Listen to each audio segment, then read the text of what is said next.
1972, a crack commando unit was sent to prison by a military court for a crime they didn't commit.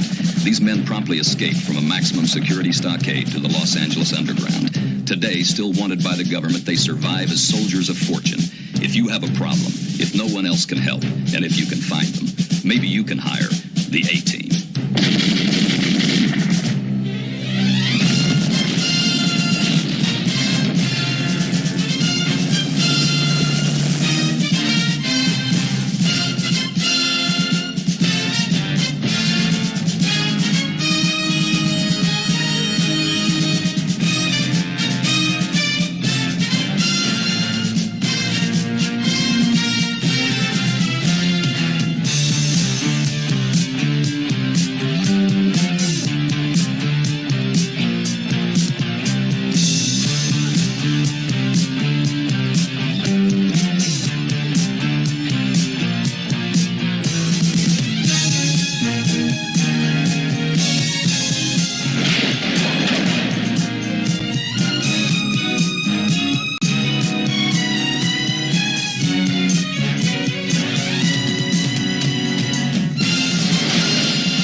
That is solid fucking gold. That is great.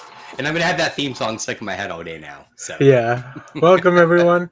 Look, Josh, I will say you had the most movement in our screenshots. So I think yours really played out. I love awesome. Busting through the door and then just Josh comes out dancing. Yeah, it's great. Well, Clay doing this had a very George Papard vibe to it. I really like that at the end. I wish I wish I could have held it longer, or that the song would have ended sooner.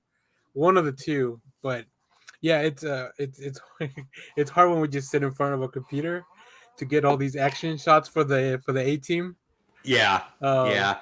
But I'm telling you, before I hurt my back, I really would have done the dance to Peacemaker. I don't think we can do it. Yeah, yeah. Unless you tied boards to my back and moved me around like a marionette. We're gonna puppet you like NSYNC.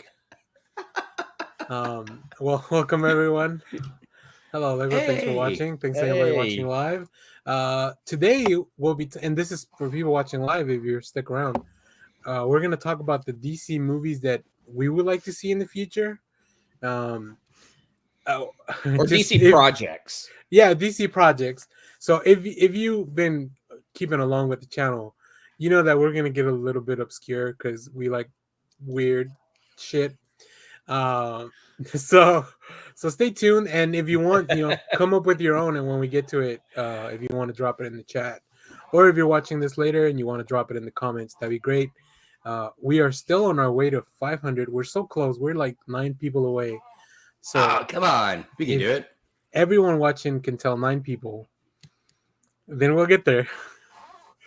But and they tell 9 people, and they tell 9 people. That's right. Look, it's like a multi-level marketing scheme that doesn't hurt anyone.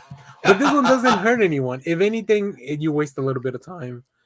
In your YouTube feed. You're getting enjoyment. You're getting you're getting fulfillment of the content that we are approving for comic books and television. Your YouTube feed gets a little bit more cluttered, but I try to make nice thumbnails, so at least you have something cool to look at as you're scrolling by.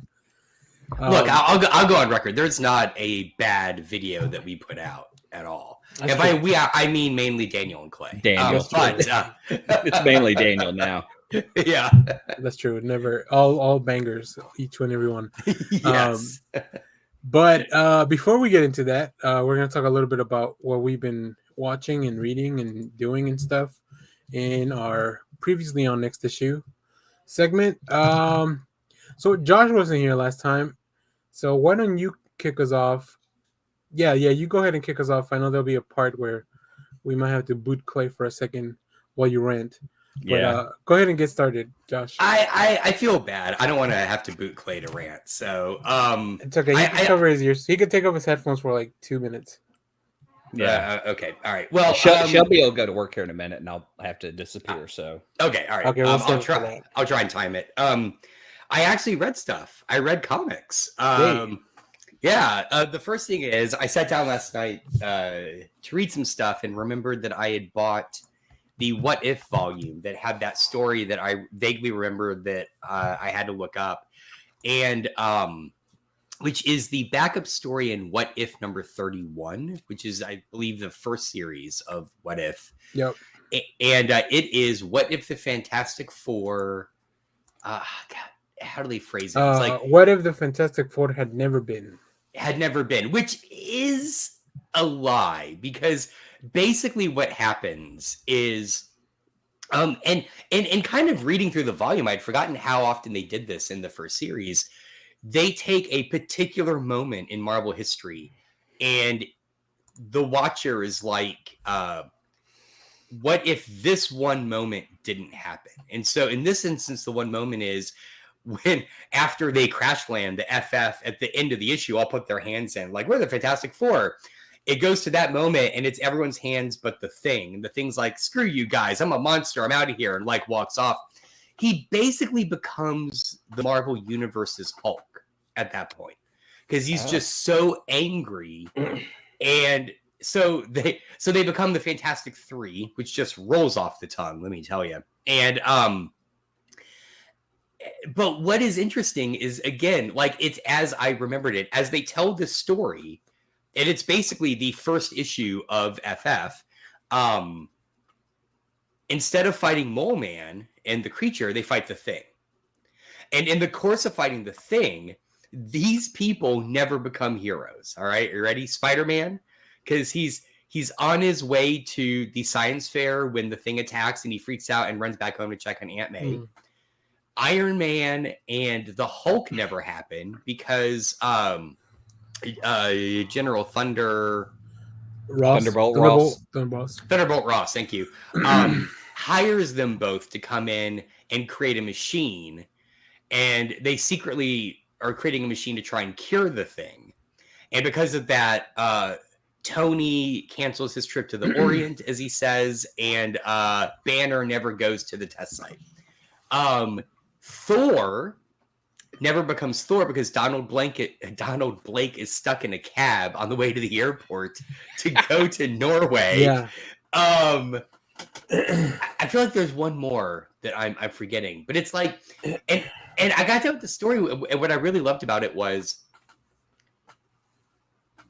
if this What If, the conceit of it is canon, half the Marvel universe is formed on one day. Right? Like, there is one day in time when the FF fights Mole Man that everyone else is like on their way somewhere else. Which is the kernel of it, I think I recognized when I read it originally, that re-struck me again reading it, and I love that. I love the idea that there is this like semi-canonical moment where, you know, somebody thought the Marvel Universe, or kind of a good portion of it, all began on the same day, you know? Anyway, that would be an interesting thing for Kang to know in the MCU. Oh, and all right. Strike this from the record. Kang can't know. What if Kang has known and he erased the FF, and that's why we've never seen them? Ooh. So now that Josh brings it up, if you go back to our playlist, I did make when we had our limited time series, What If Revisited. Oh yeah, I revisited that issue. Oh, nice. So I do have a little bit of screenshots from that. And yeah, I love this that they do a 3 because there's only instead of the 4. Yep. And then I think this is the person he eventually marries, right? Yeah, yeah, that was Alicia? the other one. Is Alicia? Yeah. So they meet, and then she gets dragged off by her dad, the doll master. I think so. Yeah. Puppet master. Puppet master. Thank you. But here there's Peter. Like, screw this. I'm scared. Let's see what else. And the art is really good. I looked I like up the Watcher. art. which is important because if you go through the rest of the volume, the Watcher looks like a he. God damn it, he looks. I can't think of any names. Who's the guy from Young Frankenstein? Who Marty plays Feldman? No, the guy that plays Peter the Boyle. monster. Peter Boyle. He looks like Peter Boyle, but like Peter Boyle after eating like an entire cake. Like he has like jowls. Like it's weird. And this artist really kind of gets like this stylized view of him. There's Stark. Here's Banner and Stark. Yeah, working on a thing for Ross, and I think that's it. That's all the shots have. So if you remove all those elements, do mutants become the primary superheroes of this world then? Oh wow. Because nothing would stop genetic mutation. Right. I don't know. I guess so. Yeah. You just have the Avengers at this point without a Tony Stark. But do you have Avengers without Tony Stark? You know. Well, no, you wouldn't even have Avengers because you have no Iron Man, you have no Thor, you have no Hulk. I mean, that's like the original lineup, right? Yeah, but you would have Cap. Cap exists. But they wouldn't find him. Would somebody even find them in the ice? That's the thing. There's another story in there. It's not that issue, but it's a different one. It's like, what if the Submariner never got his memory back? And again, it's the same conceit where basically it starts off with, instead of Johnny going into the slum hotel that he's staying in and burning off the whiskers, he lands like, that place is a rat house. I'm not going to stay there. And he like walks off. So no one ever recognizes who the Submariner is. And it has a great Rod Serling ending where through a whole sequence of events, he ends up as a god to these native people in the North. And he's sitting there and he's like, well, I guess I got this other god with me. And of course it's Cap in the ice. Oh shit. Yeah. So it's like all these like little things are kind of tied together. The other one I ran across that I thought was really interesting, and I might have to think about this more and write up on it, is that there's an issue that is, what if Captain America became president? And I guess it plays off of a moment maybe in the late 70s because there's ran for president. Yeah. And he turns it down. But in this one, instead of turning it down, he steps up and does it. What is fascinating about it is he picks a black senator as his running mate. And they win. And at the end of the story, spoiler, sorry, Cap dies fighting Red Skull. Don't ask, just read it. And what they never mention, but I'm reading it going, is this happening? Is it leads to the first black president. Okay. They never mention it, though. And I'm really, really fascinated by how the writer is clearly setting this up. Yeah. And then just kind of leaves it be. Who wrote it? Shit, I have to look it up. Sorry. No, it's fine. Because I did try to check that each time. Captain America became, there it is. He's hacking the internet to figure out. Sorry, yeah. Clack. It was Mike Barr. Oh, okay. Cool. Yeah. So anyway, I just it as much as I liked the What If show, yeah, the thing that I had forgotten that the comics did so well was really drill down into lore and find these very specific story beats to invert, right? Yeah. And in that original series, it was like this one moment in time. Let's see what else happened. Very, very like reminiscent of like recently when Dr. Manhattan moved the lantern like a foot over, so like Scott couldn't reach it, and then the whole Doomsday Clock thing, like that's kind of the interesting. That's a big part. Really? Of that. Okay. Yeah. That's awesome. That, I need to. God, I need to. I try not to keep pushing Jeff Johns, but that one was okay. Have they collected that yet? Yeah, it should be out in 2 volumes, I believe, because it's 12 issues. So yeah, it's really good. I'm like, I missed the last 2 issues for some reason, so it's like I never got to finish it. Yeah, it's got. Well, there was like what, a year gap between issue 11 and 12. I mean, it was a long time. Yeah, it was delayed for a you long let time. Gary Frank take however long Gary Frank needs. I agree with you. I give him room. All right. So I read that. I read, of course, the new issue of Batman 89, number 4. I love this series so much, and there is actually a sequence in it that in my brain, although it never existed on screen, I could totally see it on screen. Yeah. It's basically the moment where Robin, and kind of like in a comic canon sort of way, because he's playing Tim Drake. He's not playing the other Robins. Shows up. Well, he gets invited to Wayne Manor, and basically goes through the set of things to prove that Bruce Wayne is Batman. And when you watch it, you're like, or you read it, you're like, I could see this on screen. This makes sense. The other thing I loved about it, I'm going to share my screen real quick, is there is a wonderful callback to, hang on, to the cover of Robin #1 by Chuck Dixon here. Isn't that great? That is cool. Like, oh, I love it. So yeah, I can't wait to I read the first one, but like the other books, I want to just read it all at one shot once it's all done. Yeah. So I can't wait. But I mean, I read a little bit of the other ones, so I know like where everything's kind of going. But I'm excited to see how it wraps up.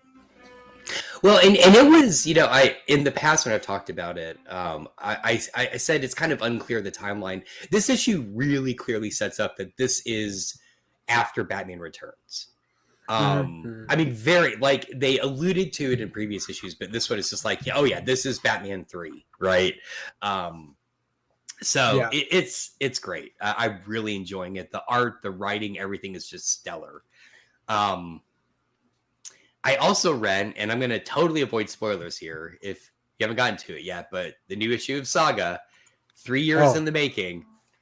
I know. Did you read it, Daniel? Yes, of course. I had to. Okay.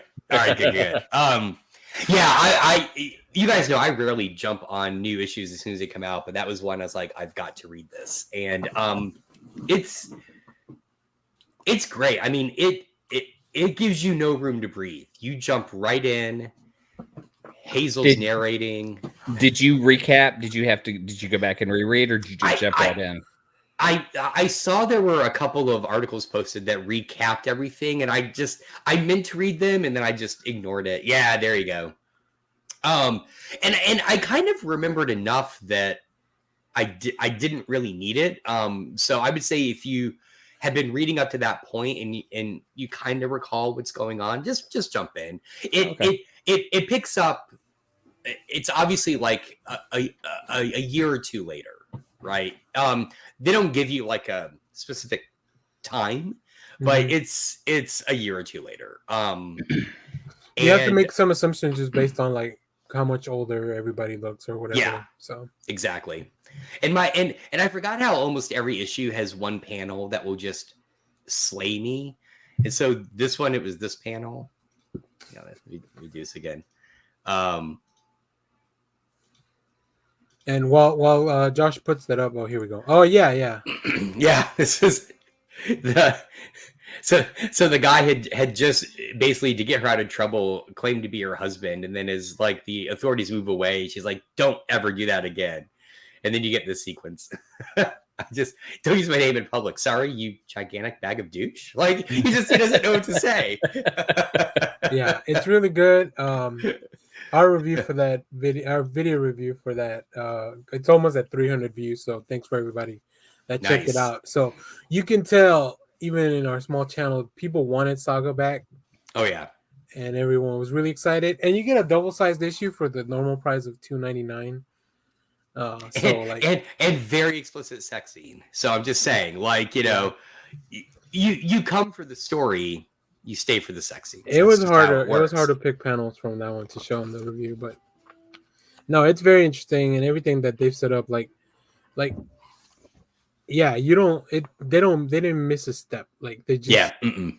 I think they've announced that it's gonna keep going for a while too. So like people didn't know how much longer Saga was gonna be. But I thought they said before they went on hiatus that they'd always planned it was going to be X number of issues, right? yeah, yeah. Is it like 77 or something? It's a weird number. It's a weird number, yeah. But I'm excited. I'm so happy Saga's back. And yeah, once you can get to, if you've never read it, I recommend. I mean, you have 9 volumes to catch up on before. Yeah, the first volume will hook you. Oh yeah, I mean, from issue 1, it hooks you. It is unputdownable. Which volumes does the big omnibus select? Yeah, you're welcome. I'm known for my made up words. Which volumes does the omnibus? So I'm not really sure because what I thought is that the latest thing that they put out, which is like a 9 volume, which comes in a slipcase and then it's got some prints. So it's the little trades, but they're just inside of a slipcase. Oh, that's nice. But I believe because there's 54 prior to this, so I think the first half is in the first omnibus, the second half. So you do the math. I think 27 comes out to 27 issues each. Maybe that makes sense. Okay, yeah. All right. So ultimately, like, if we're really halfway through, it may be like 4 omnibuses to read the whole thing. Wow. Yep. Yeah. I mean, if that's what they say, if that's what they're planning still. So we'll see. They said this was the halfway point, if memory serves. So. But I haven't seen Fiona Staples really put out anything else other than like maybe a variant or something like that. So I'm sure she's been working like on this. And well, because I know Brian Cavan has other projects and TV stuff that maybe excuse me, kept them busy. But yeah, this was a huge break though. How far ahead do you think they are? That's a really good 2 years. I mean, I thought he was taking a break from 3 years, taking a break from 3 years. So maybe he started up a year early to get her issues ahead. I would have to go back and read the announcement in the issue where they say they're going to take the hiatus. It was planned for 1 year, but I believe the reason why was partly for them to just have a break. Because again, think of how rare it is for a comic like this to have the same creative team throughout, right? Like there, I mean, even Starman didn't do that. Like it brought in different artists, and so it was to have a break. But I think it was also partly to catch up, like to get ahead, to get them in the because the art is all it's all Fiona Staples. I'll be right back. Yeah. Okay. Josh, all right. I'll do it. I'll do it. All right. Okay. So spoilers here. Spoilers, everyone. Spoilers. So if you haven't seen No Way Home, stop listening right now for the next 2 minutes. So my daughter and I went to go see No Way Home yesterday, and I just want to say the movie itself, fantastic. I've got a couple of minor gripes, and they're really nitpicky. Like, why does Flint turn? Like, nothing narratively sets up him turning. Well, he was never a bad dude, though. Right, I know, but he's still when there's that critical moment at Happy's place, it's like everyone suddenly turns, and I was waiting for Flint. I mean, except Doc Ock for the reasons when you watch it. Right. The other thing I love is that I want to imagine they planned this from the start. I know they didn't. They were only able to make this movie the way that they did because they didn't retell his origin in Homecoming, right? So because if they had set all that up, they wouldn't have been able to do the things they did in this movie, right? Mm-hmm. And end it the way that they did with again, I don't want to spoil it, but it's this is a weird comparison. So stay I'm following. I'm with you. This movie is kind of like the one thing I liked about Man of Steel, right? Which is I'm fully on board now. Which is Man of Steel is about the origin story of Clark Kent, right? It's not Superman's origin story. This movie is about Peter becoming an independent superhero, right? It is, He's relied on everybody up to this point. And not in a bad way. He's a kid, right? But this is him maturing. So anyway, but what I want to rant about were the end credit scenes. Sure. Okay, so first off. Oh, wait, hang on. Legoland. I'll put it up. Yeah, I was really confused by that too. Legoland. Like I feel like what Strange told Peter the spell was going to do, and then when Peter walked away, Strange knew it was going to do more than he was telling him. Yeah. Right? Like that. And I was like, oh, that's not cool, man. But okay, so the end credit scenes. First off, because I've never seen either Venom movie, I was halfway through that first end credit scene with no idea what was going on. I didn't recognize him. I just kept hearing this other voice, and I kept waiting for them to pan over to show me who was talking. I'm like, what is going on? So I finally got it figured out. But here's the thing. And I think I read somewhere that they explained this in the Venom movie. But for the conceit of just No Way Home, right? They very clearly set up that only people that knew Peter Parker was Spider-Man get pulled into this world. And my understanding is that the Venom in the Venom movies has never met Spider-Man, right? So why does he get pulled in? This makes no sense. So in the Venom movies, the only time we see Venom leave his universe is at the end credit scene as well, in the second one. And Let There Be Carnage. But while they're talking, Venom, the symbiote, tells them that the symbiote has multi-dimensional knowledge of like the hive mind connecting everything. So he couldn't show Eddie everything because it would melt his brain or something, right? That's kind of like they start talking about that, and then they get zapped to the MCU. Here we have more questions. How does the villains disappeared mean they had to forgive their Peters? All right, so here's the thing. I didn't get the impression that the spell would erase the other people's knowledge. Yeah. But right, because the whole structure of the story is Peter's trying to save each of them so that when they go back, they don't have to die. Right. Right. I don't know. They really wrote themselves into a corner there, so I just kind of choose to. Yeah. Whatever. But it's cool. Like seeing the three of them on screen and all of that was amazing. I mean, it was just, and that scene when Andrew Garfield saves MJ. I was in tears when I was too. When he was crying, I was crying. Yeah, me too. And what I really like about this movie, and I feel like by this third film, they're so trusting of their cast, even the people they brought in. Yeah, is that they show and don't tell again and again. The whole end scene when he goes to the donut shop, that is all showing and not telling, and I loved it. I loved it so much. It just relies on their acting. It's great. Yeah, and Andrew Garfield made me cry twice last year. This movie, and then when I watched Tick Tick Boom. I gotta watch that. Yeah, you do. It's really cool. All like right. I'm not into musicals, but that one really did it too. But yeah, I mean, I can't wait till this is out on VOD so I can watch it again. And I just saw this on Twitter, which I was gonna pull up. This is from New Rockstars. The Blu-ray version of Spider-Man No Way Home will reportedly that can't be right. Hours of bonus content. Come on, there's no way. The movie was already like 2.5 hours long. So, all right, give me all the bonus content. I love all that stuff in the Blu-ray. Oh no, that's the reason I get them. I do too. So okay, but my other complaint: the second end credit scene. What the hell is Marvel doing? That was a fucking trailer. That wasn't an end credit scene. Yeah. That was a trailer.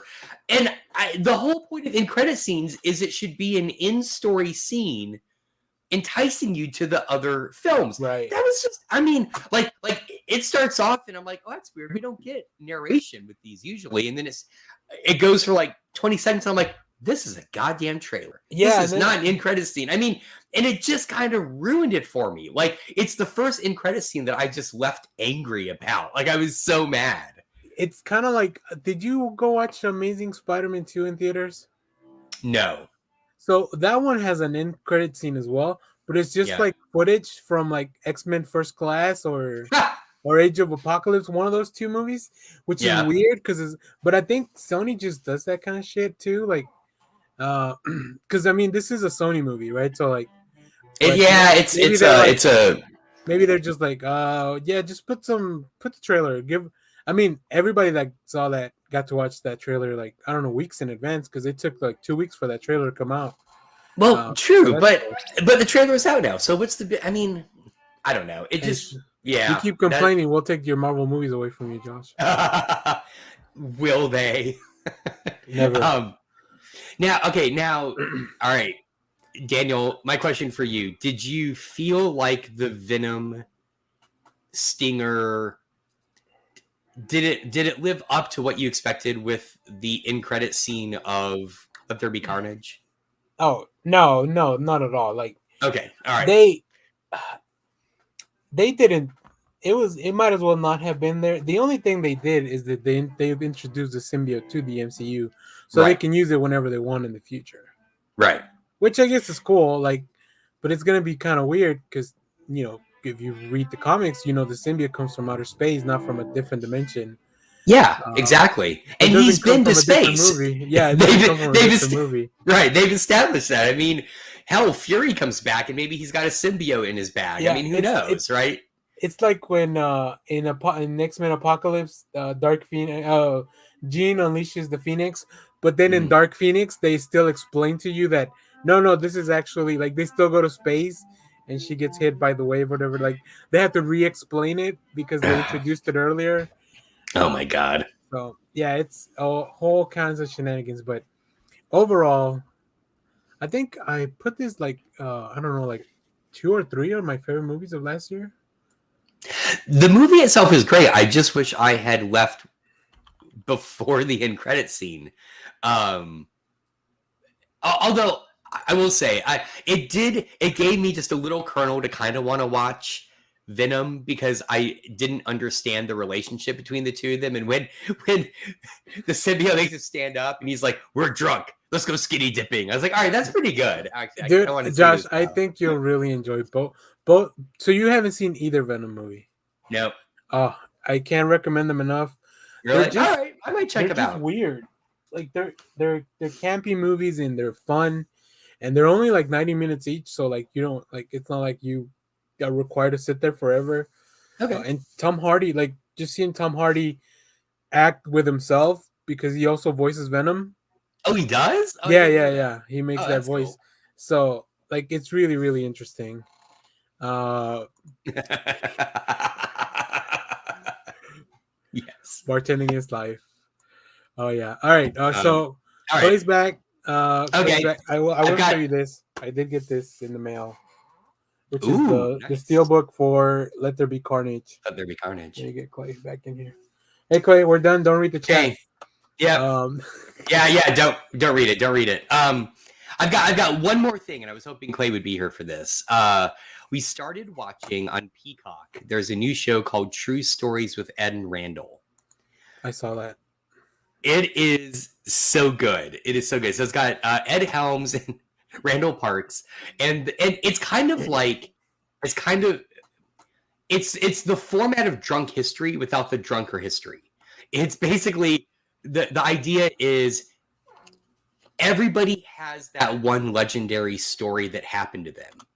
So they invite them to the show. That person tells it to Ed and Randall. And then while that's happening, they have hired actors to recreate the stuff that you see it all play out. And it is a ton of fun. I will warn you that we're on episode 3, 4. Like the first 2 are like it's one story throughout the whole show. And then starting with episode 3, they split it up into 2 shorter stories. So you get 2 different people that come in. But it's great. If you just want just a fun, awesome. There is one about a teenage Muslim girl who runs for class president that is just awesome. Like, just go watch it. It is amazing. She's doing this in the immediate aftermath of 9/11. It's wonderful. I think it's episode 2. So go check it out if you just want a nice, heartwarming, fun show to watch. True stories with Ed and Randall. So Cool. And I'm done. I'll step off. All right. Clay, let's move on to you since I see you also have some Peacock programming. Oh, you're muted. Oh, Clay, we can't hear you. How about now? Yes, there it is. Okay, sorry. I may have to jump up and run out to get my dogs because they're not listening to me to come in. Okay. Are any of you guys reading Primordial? I read the first issue and I'm waiting because I think it's over now, right? There's only 5 issues out, but it's not over. Oh, is it 6 issues in? I know it's a mini because I remember. Really, because if it wraps up on the 6th issue, there's a lot going on. I mean, so. Oh, maybe May's book is. I know one of Lemire's. Sorry, it may be May's because this is very much. This is with the same person he did Gideon's. Yeah, with Andres Sorrentino. Oh, Gideon Falls. Gideon Falls. So it's very slow paced. Yeah, there's only 6, Clay. So. Oh, really? I mean, there's gonna be only 6. Yeah, they already announced the collection 2. Well, then this is blowing my mind because I got to the 5th issue and I'm like, okay, things are about to happen, and I feel like because it was such a slow burn, like Gideon, like his other book with her, that I thought, okay, so this art him. I'm sorry, Andres, and he's Italian, that's why, yeah. But the art is so different in this book from the story is essentially the astronaut or U.S. Space Agency is aware that the animals that have been shot into space are missing, but then someone knows that they're alive, and they have evolved. They can speak. They can learn, and so it's 2 monkeys and a dog. So it's very We Three in that sense. They kind of speak a broken English. I mean, but they're learning and evolving. And even at one point, the smallest monkey they don't think has evolved. But in the 5th book, it's like, oh, he's evolved a different way, but they don't truly explain it. So then the 6th book must be a huge reveal if that's the last issue. Wow. The art is incredible because it goes from a Gideon Falls look of gritty 60s science and space look. From the ground, from the computers to the dog and the monkey in space, where it's broken up into fractures of cubes. So it almost looks like pieces of the page all over, and they're talking. There's a sequence to it, but it's something I haven't really seen other than maybe in a Grant Morrison type book. Interesting. Yeah. Just the style of the storytelling is very different. I'm digging it though, but it's Jeff Lemire, and when he's on all cylinders, this one's perfect. Nice. I remember reading the first issue and liking it. I mean, it didn't grab me like Gideon Falls did or other Lemire stuff for some reason. So yeah, he does the slow burn and it gets there. And so I felt like it was going to be going on for a lot longer than this because I was amazed at how much revealed in this one. I was like, oh, okay, so the next one's going to be like the end of the first round and we'll get to the next one. Yeah. I mean, they're returning from space in a spaceship that they've repaired to Earth and they're about to land. Oh my gosh. And so what does Earth do? That's pretty wild. Attack, because that's the only thing we know how to do. So these monkeys and dog that have been launched into space, figured out, evolved, know what they are, and they're trying to return home or shot at. And then that's leading up to this last issue. It's a prequel to Planet of the Apes. Only the ape is going to survive, and then that's it. That's how. I'd like it to be Planet of the Dogs. That'd be kind of fun. I was, as you were describing that, I was kind of thinking like a Planet of the Apes type ending, you know? Yeah, see, just look at stuff like that. Sorrentino's so, like, his paneling is so weird and cool. Oh, I love it. Yeah, go check it out. If only for the art, I think you'll enjoy it. But like I said, I love issue 1 because I knew that I wanted to read it as a whole because Lemire to me sometimes reads better that way. Yeah. Yeah, I get that. I mean, whenever I would read Sweet Tooth, it takes me like 1 or 2 sittings, and I would get the big collected versions. So it flows so much better.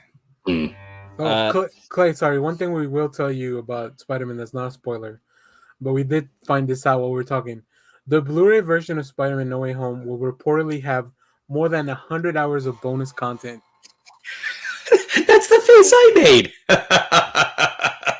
And see, this is the shit that I see when I thumb through Reddit or Twitter, and most of the movie has been spoiled by Twitter and people I follow, and I hate that because it's like I want to say, hey, dude, man, not everyone can go to the theater.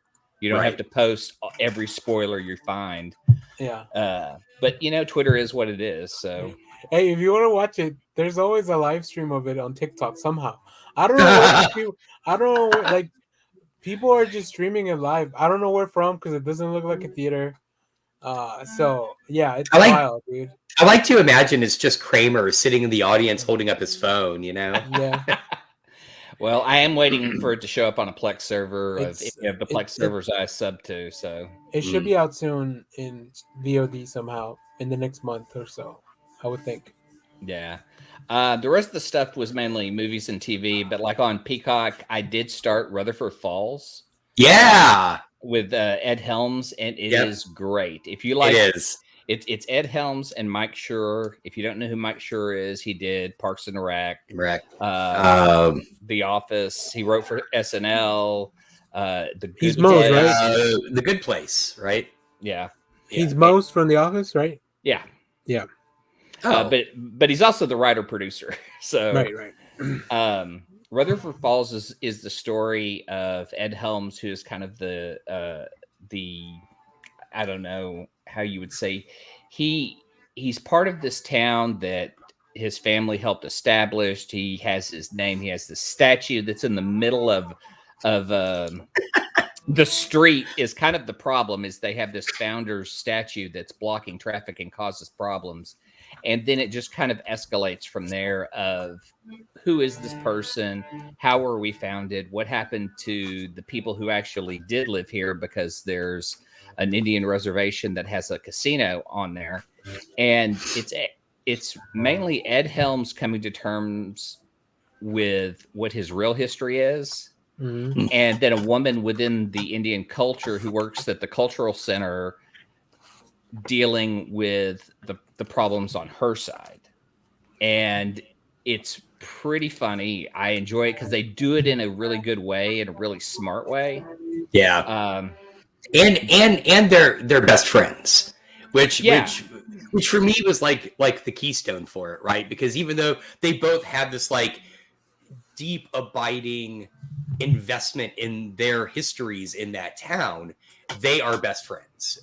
It's great. Yeah. And so, but his family is attached to a giant corporation that he brags about being a part of. And so when the Indians look at the original decree for the land and everything and what they were supposed to be paid, they want to challenge it with inflation and what it should be now. And that's kind of where the town fight is at. So it's this interesting thing about the Native Americans who actually had the land, the people who took it from them and claimed to be the ones who established it, headed by Ed Helms. It sounds like heavy stuff, and it is at times, but it's mainly funny. Yeah. Cool. I mean, I really dig it. So if you haven't seen it, I think it's Peacock exclusive too. Yeah, it is. I watched the first one, and I was like, oh, this is fun. I'll put it on the queue. I just haven't gotten around to. Yeah. How far are you, Clay? Like, has the NPR reporter shown up yet? Yes. If you watch, played by the guy, Ted from Schitt's Creek is in it, and he's my favorite guy. I mean, I love this actor. He is so good. He's like my favorite on Schitt's Creek. When he pops up on here as an NPR reporter, and he's working with he's trying to find a story. Is essentially what's going on is he's on a quest, but now he's kind of locked into the people and maybe a love interest. So I'm digging it. I'm digging it. Cool. Where it's becoming like a regular watch we kind of just put on and get caught up of every few episodes. Nice. I also watched HBO Max has Nobody. I know Daniel saw I watched it. it last week. Yeah. So I'm glad you I love watched it. that. It's so good, right? Yeah, It's like easy too, like easy to watch, fun, Bob entertaining. Odenkirk Yeah. doing John Wick. I mean, but it's like with I guess when you watch Keanu Reeves, you go, this guy is like the one. He's going to kick ass. We know this. Right.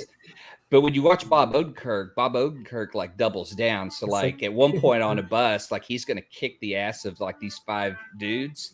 He pulls his gun out and he empties the bullet and just throws it on the ground to show them that he's going to kick their ass and not just shoot them. That's awesome. Yeah, it's good. It's shot well. Christopher Lloyd is in the movie, and there's another surprise that I don't want to spoil. Yeah, I don't want to spoil that one, but yeah, like Christopher Lloyd plays his dad, which is great. But he's just a suburban dad who was in the military. His family doesn't really think much of him. You know, he's almost, I wouldn't say he's like Jerry in Rick and Morty, but like even when his son wants to interview him about being in the military, he goes, I was just an auditor. I didn't really do anything. Maybe talk to your grandpa. You know, like he kind of downplays everything he does. Yeah. And there's only what they never tell you exactly. I mean, he kind of tells you, but there's this one point where there's a tattoo. He wears a watch to cover a tattoo that he has on his wrist. And one guy sees the tattoo and knows he's about to kill everyone in the room. He just says, thank you for your service, leaves, locks the door, and walks away. Like they just have moments that key you into who this guy is. Yeah. Interesting. And the end is fucking fantastic. I watched it twice this week. It was that good. Cool. All right. I'm so glad you said that because I saw it pop up like it was available now, and I was like, oh, I need to see that. So, all right. It's probably as violent as a John Wick movie, so that if you know, in case you want to watch it with the family or not. Oh, but probably not. I would say. But I tell you that just it's so kind of funny though. Yeah. Yeah. I tell you that only so you have a bar to compare it to when it comes yeah, to no, that's good. That's good. Thank you. For my other podcast that I do, we care about the children in this podcast. I appreciate that. I reviewed a Peacemaker book this week, and I marked that as 18 and up only. Oh wow! Because Garth wrote it. So. Oh. Hey, okay. I got to grab my dogs. Can you guys come back to me? Yeah, yep. I'll hop in. I'll show my comics. In the chat, yeah, nobody was fun. Yeah, I really enjoyed it too. I'm glad. So maybe Josh will talk about it next week, and then we'll talk about it 3 weeks in a row. Yeah, sounds good. While Clay gets back, I'll show my comics for the week. Do it. Dude, Josh, comics have been so good this year. Really? We don't deserve comics. It's only January, man. I know. So the first one is this Batman Catwoman special. So this is the last book that John Paul Leon was working on before he passed away. Oh, wow. So it's finished by Mitch Gerards and Bernard Chang. And then they reprinted this really cool story that John Paul Leon worked on about the question, or with the question. Okay. Yeah, so like it's just from the vault. It's black and white. It's reprinted. Oh, nice. And then in the back, because it's like an 80-page thing, in the back you have these pinups from like different artists and stuff. Hey Clay, I'm just gonna show my comics and then I'll let you get back on. Oh, sure, no worries, man. I was telling Josh, comics have been so good this year. It's not even funny. The Super Sons one shot. Yeah. That's awesome. I really like that. This is the Peacemaker book I was talking about. All these, you can find a lot of these on the channel. We reviewed them. It's disturbing the peace. It's super violent. I'll tell you that.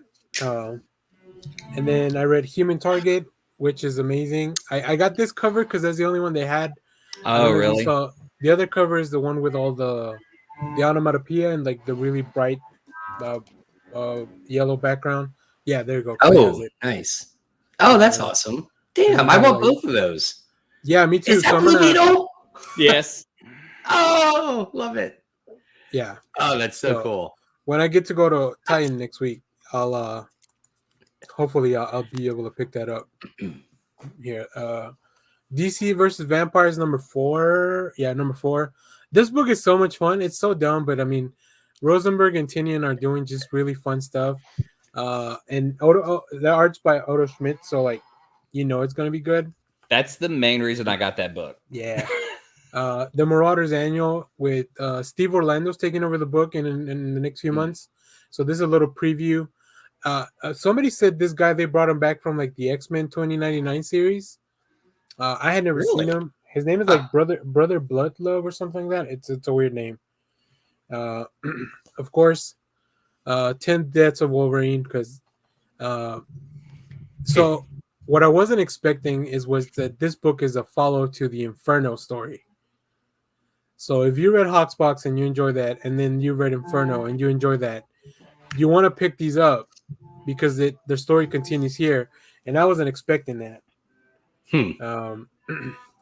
Then Mary Jane and Black Cat one shot. Jed McKay. Oh, Jed McKay's that's great. cool. Yeah, it's really good. Even if you're not reading Spider-Man, like you can read this without all the, because it's part of the Beyond storyline they're doing. Okay. And Devil's Reign #3, which I know Clay read the first one, so we can talk about that a little bit when we get back to Clay. And then the last one is X-Men #7, the secret story, the secret origin of Captain Krakoa. So really cool stuff. Captain Krakoa. Yeah, it's interesting why he has to be made. But let's get back to Clay, and then I'll talk more about some of the other comics I read. Mainly the other things that I watched after Rutherford Falls was rewatch the Suicide Squad again, because you can just put that on and listen to the music, and it's just great. So if you have, like, I'll have it on and just enjoy the soundtrack, even though I already have the soundtrack. It's just fun to stop for certain moments and go rewatch Starro, anything Polka Dot Man. I don't know. Yeah. I just love that movie. It's really good. It's really good. Yeah. We went into a little Wes Anderson dip. I saw the Grand Budapest Hotel, and we started the French Dispatch. French Dispatch was rough. We didn't finish it, but we're going to. It seemed to be all over the place for me, and it wasn't. And Grand Budapest was just so much better. Okay, that's interesting, because I've heard good things about. I mean, I know Grand Budapest Hotel. I'm not a Wes Anderson person. Yeah. So like, I like his movies. Like, I don't immediately go watch them. I heard good things about the French Dispatch, but I don't really know anything about the movie other than Wes Anderson, and is it Joaquin Phoenix that's in that? And oh no, I'm thinking of a different movie. Never mind. Yeah. And the Grand Budapest Hotel, I keep joking because it's Voldemort, Flash, and oh my god, Flash Thompson. Yeah, it's Flash Thompson, but it was just done so well and so good. I mean, I like it. Just enjoyed just sitting in that Wes Anderson world. But French Dispatch, I don't know. I may have to restart it and rewatch it. Maybe I'm in a better mind frame. Shelby's a huge Wes Anderson fan, loves his art. But I mean, I love Bottle Rockets, Royal Tannenbaums. I mean, I like his more popular stuff, more mainstream. But Bottle Rocket's probably one of my favorites. But this one easily cracked the top 5 for me, because it was just, it was different. It was fun. It was stylized. It was a story within a story. It had like a lot of elements I just dug. Okay. Finally, because I figured we'd talk about this for a little bit. Batman 66. I do another podcast with a buddy of mine, Mark, called The Unsocial Spectators. And so one of the projects we're doing is every week we go through a Gen X film. So we start in 1965 and we pick a film from that year. And so our next episode is 66. So I picked Batman 66 as the film because it was so important to me growing up is the main thing. That was like my first Batman. And why people think it's funny and campy, like as a kid, you go, oh, that's kind of cool. And then as you grow up, you read the older stories, and then you get all the way to Black Label now. I mean, that was my introduction to Batman. And then it was run in syndication when I was a kid. Again, it was an hour of the Batman TV show and the George Reeves Superman show. So those were the first introductions to those comic book characters were through TV. And I don't know. There's something about Batman 66 that's just kind of fun. We laughed. We enjoyed the whole thing, even though it was camp. It was funny to even see, like in the beginning, they take the Batmobile to the airport, call the airport, and tell them to get the Batcopter ready because in 1966 they couldn't even fathom a guy being rich enough to have a helicopter pad at his mansion. That's all I could think of is because they kept having to go to the airport to get vehicles. It was so funny. It was like Wayne Manor didn't have these kinds of luxuries. Even though he was rich, it was unfathomable to think of a guy who would have a helicopter in his mansion, have a place to take a bat plane off. It was funny. He would show up. He had a whole crew that would arrange it and put it together. I love Frank Gorshin as the Riddler. You're seeing all those villains again, but it was neat because that show was so popular. Like the first season was like 24 episodes, and then this is when the movie came out. So they had that. Julie Newmar. Let me see here if I've got my notes on who played who, because it was an easy way to break down how to know what season you're watching. Like if you're watching season 3, that's Eartha Kitt. Julie Newmar was in the first 2 seasons, and then the movie it's someone different. Yep. Yeah, if you're ever getting too cynical about Batman, just go back and watch Batman 66. It'll even you out. But that was what comics were at the time though. Yeah. They were kind of campy, and so yeah, season 1 is Julie Newmar. It's 34 episodes. Which I think she may be my favorite out of the multiple Catwoman that we see in that show. Yeah. Then the second season was 60 episodes. They did 60 episodes of Batman. That's crazy. After that in the movie. I know they're just 30 minutes each, but that's crazy. Yeah. Well, they said that on sometimes they would be filming 3 episodes in a day. Like they would have script guys who would go to Batman and Robin and have to tell them what scene from what show they were in and the lines they were doing. What's insane is just 60 episodes for a second season. And then the third season was 1968. It only lasted 26 episodes, but that was the season Eartha Kitt was in. So she took over as Catwoman at that point. 120 episodes fully for just 3 years, which is That's lot. Insane. Yeah. They still don't credit Bill Finger in the credits because this was when Bob Kane had taken over, or he hadn't taken over, but he had essentially. Hulu has a movie called Bill and Me about Bill Finger and the restoring Bill Finger's name. Batman and Bill. Yeah, restoring his name to the creator. For all the things that were ever Batman that didn't have his name on it now do. And I think Batman v Superman was the first movie. I was just about to drop a fun fact that Batman v Superman is the first film to have with Bill Finger in the credits. Yeah. The only other interesting note that I found out about the show was they almost put Lyle Wagner as Batman. I don't know. For the show or just for the movie? For the show. They kept threatening to replace Adam West. One of the big deals for the movie was he wanted to be Bruce Wayne more. He didn't want to be in the cape and cowl constantly, so he asked for more Bruce Wayne time and got it, and that continued on with the movie and his career as Batman. Nice. But yeah, Lyle Wagner was in Wonder Woman. Yeah, Lyle Wagner. He was. Oh, that Lyle Wagner. Okay. Yep. Yeah. He was in Wonder Woman, the series. He played the Chris Pine role, and then he was also on Carol Burnett. Oh, right. Yeah. Listen, Lyle's having a good time. Looking fit, staying strong.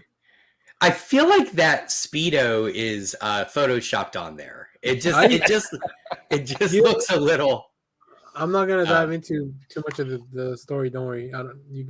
So he was Steve Trevor in Wonder Woman. Yeah. Steve Trevor. That's it. Cool. Clay, I did want to say briefly about Wes Anderson.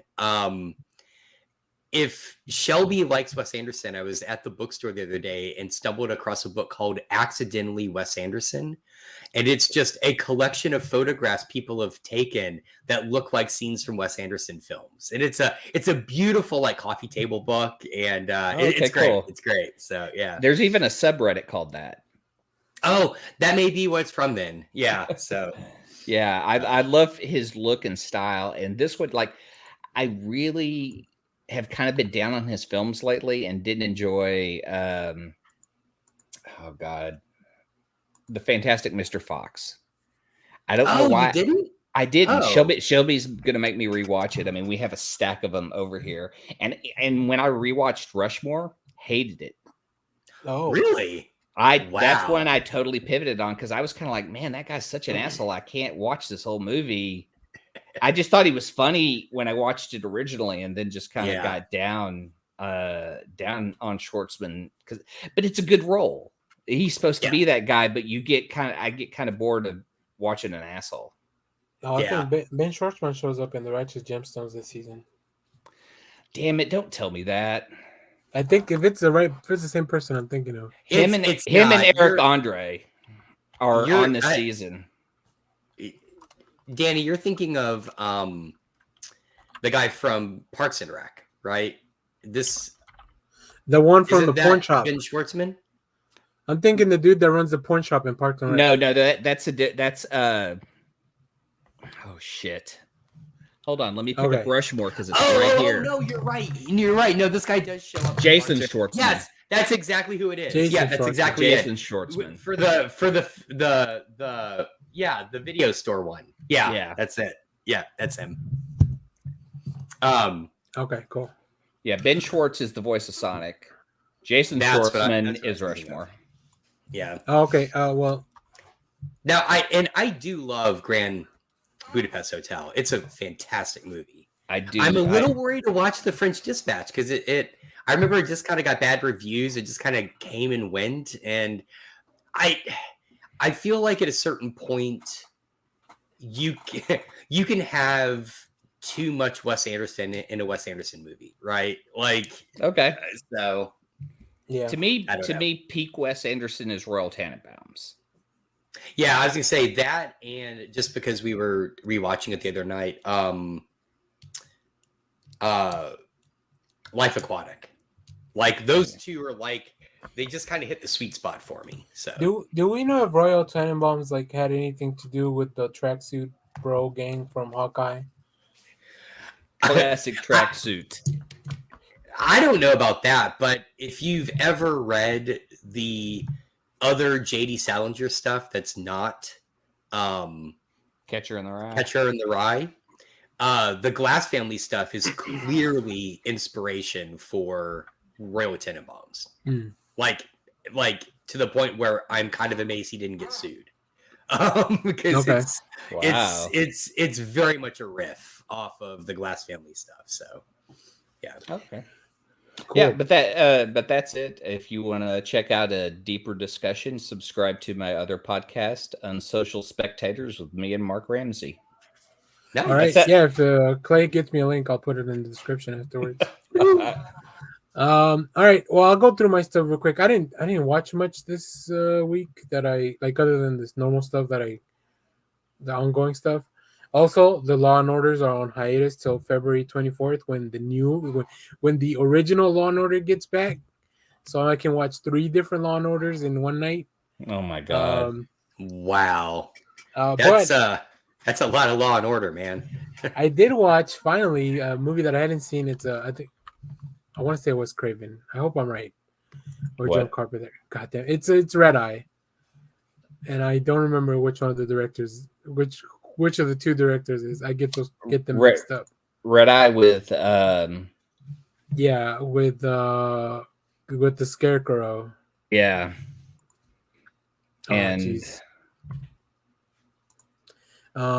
People in the chat are yelling. it's Wes Craven. It's Wes Craven. I thought so. Yeah, it's really interesting. The first 20 minutes is like how much it sucks to be in an airport, and I'm like, okay, so that was still a thing in 2005. Cool. Also, Rachel McAdams' character, I feel like, has a lot, maybe too much power in her hotel position, but whatever. So yeah, it's interesting. It was an interesting movie. I enjoyed it. It wasn't too long. And then Wes Craven, like, he knows how to do a lot of that stuff to build tension and stuff like that. But this was not really a horror thing. It was more of a thriller. And then everything else I did was read comics. I do have one TV show that I'll save for the end. I started reading. I'm trying to catch up on my Star Wars book, so I read Star Wars Dr. Aphra Volume 1, Fortune and Fate. So that was a lot of fun. It's the relaunch of Dr. Aphra, the most recent relaunch. I also finally read Superman 78 because that series finally wrapped up, which seems, I would have thought that would have wrapped up at the same time as Batman 89, but because they came out like a week and separated from each other, I think. Yeah, I don't know if maybe the art's taking longer on And Batman Batman, 89. yeah, who knows? But there was a lot of fun. I could definitely totally see that as a movie, but I also understand why they probably could not afford to make that movie back then. Yeah. Luthor's great. I mean, Gene Hackman, the mannerisms and everything gets captured really well by the art team. And yeah, it's really cool, and it does kind of change things, the status quo. I don't want to go into any spoilers, but if you know Brainish Stick, you know that he puts cities in a bottle. So you may kind of be able to know where that kind of goes from there. Because DC Comics just loves to bring Kryptonians back from the dead planet. Then I read the Death of Doctor Strange, which is one of the latest Marvel events. I read everything, the wishes 1 through 5, all the tie-ins. It was such a fun event. Also written by Jed McKay. If you don't want to read it but want to know what happened, you can check out on our channel. I did a video recapping the whole story, and there's some narration by me. And I wish I had a better narrator voice, but I don't. It's different from when I'm talking to when I'm narrating. Okay. So, Right. Okay. Yeah. So go check out the video. But yeah, I'm gonna keep doing this because that one was a lot of fun to do. So I'll just I know people don't always have the time to read all the Marvel comics, so I'll read them so you guys don't have to. And then also for our book club at Boomerang Comics, we did the Department of Truth Volume 1, The End of the World. Cool. Oh man, that book is so insane. I love it. I love it so much. I've got to start it. Yeah. I read the first issue. I just need. They're all sitting there in my pile. Yeah, see, Mike is all falsetto. seems like Mike watched the video. But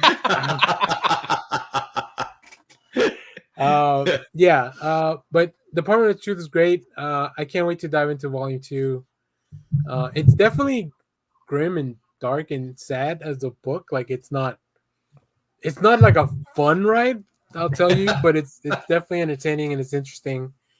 And I mean, James Tynion presents a lot of really, really cool ideas that have a lot to do with contemporary times. So very much enjoy it. The art is magnificent. Like it's so it's terrifying. It's out it's there. So good. It works with the storyline. That's the best part. When you see a team like this work together. Yeah, Simmons is just so good at doing what he does. So that's all I read, plus all the comics I showed earlier when we play. But if I had to recommend only one thing from that pile, is that Batman Catwoman special, because like I said, it's John Polion's last book that he was able to work with before he passed away. And then there's so many cool things, like people just like have some letters about working with him, breakdowns, because he broke down the whole issue, but then he wasn't able to finish the art. So like I said, Mitch Gerards and Bernard Chang came in and finished the art, but all the breakdowns on for John Polion, and there's that question story that they reprinted. It's just really cool. just very, very cool. So yeah, if you're picking up one thing, you don't even have to be caught up on the Batman Catwoman series to read it. It's totally out of their like it. They planned that as an interlude in the middle of the series, but then once he passed away, DC didn't even know if they were going to put it out. But I'm glad they put it out the way they did. Yeah. Because it really honors the work of a great artist. So, but that's about it. The last thing I started yesterday watching on Netflix, All of Us Are Dead. It's a Korean zombie TV show. Yeah, I've seen the preview. Man, it's cool, but it's so freaking gore. Like, there's so much gore. And especially because, like, I don't know if the kids are supposed to be in like middle school or high school in Korea, so it's hard to tell. Like, all the actors look pretty young, so when they start, when zombie shit starts to happen, you're like, oh fuck. Oh no. But yeah, it's really good. I've only watched the first episode, but I'm pretty hooked. I'm probably gonna keep watching that. I gotta ask though, is it gorier than what happened this week on Peacemaker? Yes, because it looks more practical. Oh, okay. Yes, yeah. I don't know. They do a really good job. And then the body acting of the zombies it's really interesting. It feels a lot like the zombies from Dawn of the Dead from the remake, but even worse if that can happen. And yes, Leonard Kim, I did start After Party on Apple TV. Thanks for bringing that up. I've only got through half of the first issue before we started recording. But Ben Schwartz is in this. Oh, no, there wait, you go. not Ben Schwartz. The other Jason Schwartzman. Damn it, I get them now. I'm confused. Yeah, Ben Schwartz is flushed with cash. From Yeah, Parks and exactly. Rec. He made his money the old way. He got hit by a Lexus. yeah. So the voice, the cast is amazing. Sam Richardson's in this. Tiffany Haddish, and then the voice of Sonic is in this as well. So The voice of Sonic. the voice of Sonic. I that's love how he's murder really mysteries, but I do not have Apple Plus. So oh well. It's Yeah, I don't have Apple Plus either. I will wait till a Plex friend has it. Yeah. I mean, that's a good point. I might have to do that. We have the same Plex friend. I don't know what that means, guys. So we're just gonna move on. It's code. Yeah. Yeah. For the cool kids. I don't think I've ever been a part of any group that was ever called cool. So, Yeah. What are you talking about? You're part of this Clay on this podcast. one. Oh, true. But back in the 80s and 90s, that shit didn't happen. See, Mike gets it. Wink, wink. That's right. Cool. Let's go ahead and skip Boba talk and Peacemaker talk. Because but Boba Fett this No, week. I know till the end. I meant till the end. Put it at the end so like nobody has to leave for spoilers. Because yes, definitely a lot of cool stuff happened. I know Josh isn't watching either show because he hates both of those properties. No, I've been so busy. I'm watching True Stories with Ed and Randall. A little, yeah. We're not talking about One Piece, Mike. I don't know why you're putting up flags. Anyways, for our main topic today, we're gonna be pitching our own DC projects that we want to see. So let me set the mood here. Ooh. I prepared. Oh yeah. Yeah, let's see it. We're gonna do one each, and yes. Yeah, it's a whole change. I'm glad we can change it in the. Oh, that's awesome. On the fly. Yeah, cool. Yeah. Good for you. Thanks, StreamYards. So, yeah, we'll go round robin until we run out of projects. Okay, I'm ready. I'm ready. All set up. So you guys. So the prompt by Clay last week was, bring in a project that you like to see at DC, movie or TV show, whatever, with a character. If you want to put a director attached to it, if you want to cast somebody in the role. And then, like we do in the show, we went deep into the archives of like what hasn't been done at DC really, Right. So that's kind of what we're gonna start. So let's go ahead, start with Clay, and then just go clockwise, and then Yeah. Okay. so we run out of properties. Because we've already talked about it, the Human Target book Human Target has been a series twice on television. Once with Rick Springfield, and then they did a recent one with I can't remember the actor's name, but he was from Boston Legal. But it also had the actor who played Rorschach in it, and it was kind of a team. But Human Target to me is a neo-noir movie, and I think you need. I love Baby Driver. If you've listened to the podcast, you know I love Edgar Wright, and Baby Driver is a great crime show. I would put Edgar Wright on Human Target, and I would cast John Hamm. That is solid. That is so solid. Especially with the Smallwood art, and then this picture I found of. I mean, it's hard to make John Hamm look bad. Very true. Very true. Well, the beginning scene of him and Kristen Wiig in Bridesmaids is one of the funniest things I've ever seen John Hamm do. So that face is the one face you can see that doesn't hold up. But even in Baby Driver, the character that John Hamm plays, it's not exactly what's his name, the Human Target character.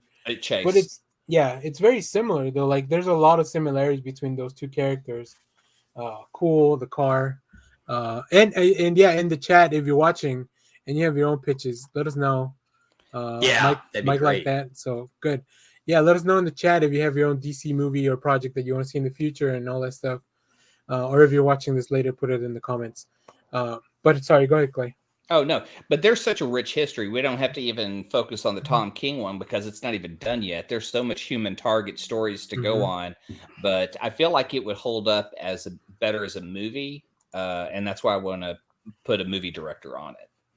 Okay, yeah, that makes sense. That's my first pitch. So who's next? All right, Josh, what do you got? All right, I'm going to skip around a little bit, Daniel, if you don't mind. Yeah, I figured. I knew you were saying for last. I'm honestly a little concerned this is no longer a DC property. It was, but there have been 2 live-action versions of Will Eisner's The Spirit. Yes, and the supposedly faithful Frank Miller one is one of the worst things ever made. The thing Frank Miller didn't seem to get about The Spirit is it's not style over substance. You have to have the 2 parallel, and you have to have the ability to do serious and funny like almost simultaneously. As I was thinking about it, I realized the perfect actor for this, because I just fell in love with him on Only Murders in the Building, is Aaron Dominguez. And he has the kind of the kind of affable, boyish charm that Denny Colt needs to be the Spirit. So I want to see a Spirit movie starring Aaron Dominguez as the Spirit, directed by the Coen brothers, because they are good at having that sort of stylistic approach, but understanding the substance. So True. that's my biggest pitch. Yeah, Coen brothers. Do you need both, or because I mean they're starting to do solo things? Oh, they are. Yeah, because I didn't know that. Joe Coen directed The Tragedy of Macbeth by himself. Oh, I didn't know that. I didn't know that either. So here's the Spirit. So I didn't have a whole asset prepared for that one. I skipped over that. Oh, no, it's okay. Sorry. Let me find. Yeah, he's perfect. Look at Aaron Dominguez. He is Denny Colt. I mean, it's just phenomenal. I mean, I see it. Yeah, absolutely. So now, I like that. Have you guys? I'm assuming Josh has seen the TV version of The Spirit. I have. Daniel, have you? No, I don't think. The only Spirit I saw was the black and white one that came out a while back. Okay, so I can send it to you. Yeah, you can also find it on YouTube. There, just Google The Spirit hot tub scene, and you will see. I know exactly what you mean. You will know why Josh is laughing, because it is the most ridiculous thing in comics. And what's so sad is to see Nana Visitor from Star Trek Deep Space Nine. She's in the movie. She's one of the girls in the hot tub. It is the most ridiculous. I don't know if a more ridiculous scene in a comic book movie than this, unless you guys can outdo it. Well, I mean, I've said this before, and I'll say it again. That Spirit made-for-TV movie is still 1,000 times better than Frank Miller's movie. Yeah, and that's true. It is. It gets, no pun intended, it gets the spirit of the character in the comics more faithfully than Frank Miller did. I don't know what Frank Miller was thinking when he. But does style. That's all. Yeah. Does the TV have Sam Jackson in it? No, but it does have Flash Gordon in it. It does have Flash Gordon in it. Yeah, he plays the Spirit. That works. So that's my pitch. I really does really DC want this to happen own the now. Spirit? See, I'm not sure if they do anymore, because most of the recent stuff's come out from IDW, right? They did for a while when all the reprints of the classic books. I've got 2 of them on my shelf back here. There was a whole slew of like Will Eisner stuff that came out. It was all through DC. I like that Josh immediately bent the rules of this. I know. Sorry. He's like, I will never color inside the lines. No. Well, he just, as he was putting this pitch together, he just has Rage Against the Machine in the background, like, fuck you, I won't do what you tell me. Sticking it to the man. That's right. The man being Clay's idea. So Always. Cool. All right. Nice. You're up, Daniel. I'm going to start with a little bit of, I call this low-hanging fruit because I think it could very easily happen if enough people got behind it. And here. So I wanted a horror director, and I could think of no one better than Scott Derrickson. All right. Emily Rose, The Exorcism of Emily Rose. He did, Doctor Strange, so he's familiar with comic book properties. This Black Phone movie that he's doing with Ethan Hawke looks insane. And then I was like, what's a character I want to see back? And then I ran across an interview. So here's my pitch. Oh. Bring back Constantine. Keanu Reeves, John Constantine, to be precise. Yes. And give it to Scott Derrickson. Yes. I like that. That's good. Yeah, Because I like it. I saw an interview recently where Keanu, when he was doing the tour for The Matrix, somebody asked him they started talking about Constantine, and he's like, yeah, he's like, I've been waiting with all these reboots and bringing back old properties and stuff. He's been waiting for somebody to contact him about doing Constantine again. Nice. That would be great. I would love to him to show up with Matt, who plays. Oh yeah. Constantine. Oh God, what's his name? And yeah, I think, I don't know. I recently watched the movie. I think it's very underrated. It is. It's a solid movie. I mean, I've always liked it. I would maybe recast Shia LaBeouf's character, Matt Ryan. Yeah. Oh God, that's right. I forgot he was in that. I blocked that out, Daniel. Thanks for reminding me. Well, I mean, don't worry. It's funny because that movie thing. Yeah, we definitely need more Keanu Constantine. But in that movie, I didn't know until a few years ago that there's an end credit scene where Shia LaBeouf comes back as an archangel. Oh, I'm not sure. And he just flies up into. Yeah, I'll look it up while we do the pictures. Yeah, we can probably watch it because it's very short. You should pull the hot tub scene too. Yeah, they had they had ideas for like a sequel, but I guess it never. I don't know. I feel like it was a little ahead of its time, where like the comic book movies took off right after that.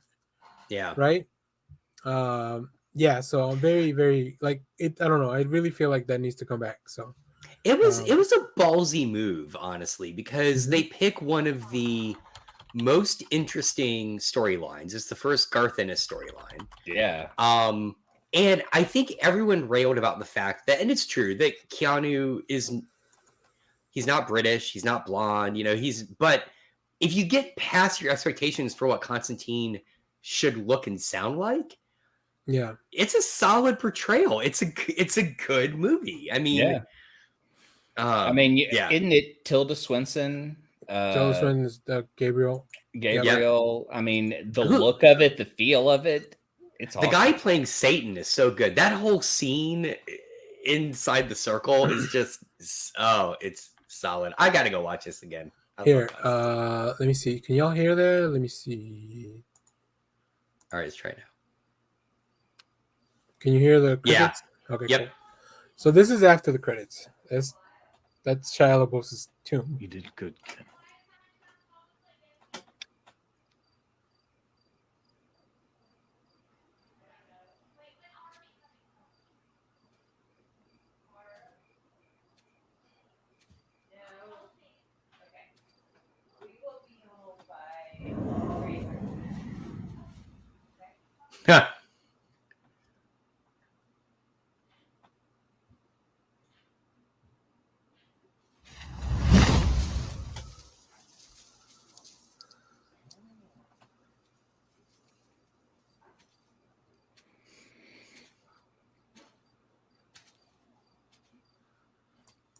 So I don't know what the hell. So wait, you never seen that, Josh? No. Mm-mm. Oh, that's crazy, dude. Yeah, like I said, I guess back then we weren't expected to stay for after the credits. Right, exactly. Yeah, once credits started, I just stopped. I would I don't know where they're going after that, but yeah, I would love to see that movie come back. And I love Matt Ryan as Constantine. I think he's great. But Keanu just, I mean, he can be like an old man Constantine now that he's a little older. Keanu, I mean, it's Keanu. So. Matt Reeves, and Misha from Supernatural, who dresses like Constantine, should all be in a scene dressed. Oh, and Crowley from Doom Patrol. Oh yeah, because he's pretty much Constantine. Kind of Constantine. Yeah, Arrow vs. Constantine is so good. Like, I mean, now that we have the multiverse, they can meet like the Flash, like Ezra Miller met, Grant Gustin. I would think with magic, at some point, Constantine has talked to other versions of himself. Yeah, and it would be interesting to see that round table. I want to see that Spiderman meme, but it's just all Constantines. Like, it's just pointing at each other.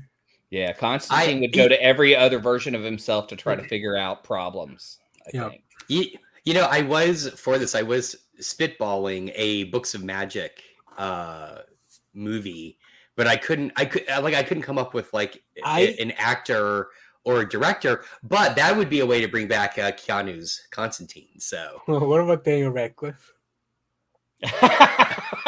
I did really consider it, but he's too old now. Like you gotta have a kid. You've got, and I don't know child actors. It's Old Man Books of Magic. That'd be awesome. Cool. I would pick the kid who. There's a kid that played one of Scarlet Witch's kids, and he's also in a bunch of horror movies too. He's really good. I just can't think of the actor's name off the top of my head. But if I was to pick a kid, that kid's been doing stuff that I think would qualify him for this Books of Magic. And then it would show people that this came out before Harry Potter.